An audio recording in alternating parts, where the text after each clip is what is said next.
মোসাম্মদ ফাতেমা আক্তার। পৃথিবীকে ভরে দাও আলো আলো। আসসালামু আলাইকুম ওয়া রাহমাতুল্লাহি ওয়া বারাকাতুহু। ওয়ালাইকুম আসসালাম। ফাতেমা নবী সাল্লাল্লাহু আলাইহি ওয়াসাল্লামের কন্যা, তাই না? জি আচ্ছা, তো প্রস্তুত তো ইনশাআল্লাহ তাআলা? জি ইনশাআল্লাহ। আল্লাহ কবুল করে নিক, ভালো করে তেলাওয়াত করুন। সময়ের সেরা হাফেজ। أعوذ بالله من الشيطان الرجيم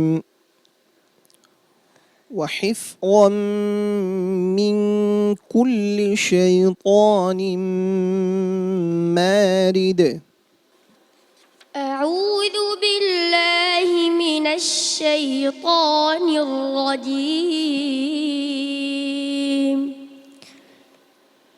بسم الله الرحمن الرحيم.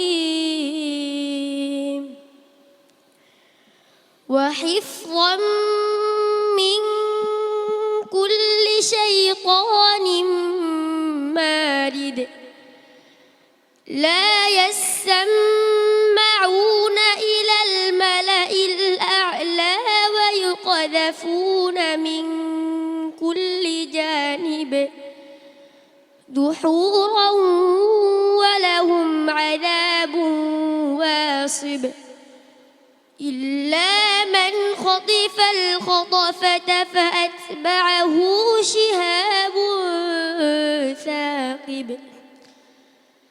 فاستفتهم أهم أشد خلقا أم من خلقنا إنا خلقناهم من طين لازب بل عجبت ويسخرون وإذا ذكروا لا يذكرون وإذا رأوا آية يستسخرون وقالوا إن هذا إلا سحر مبين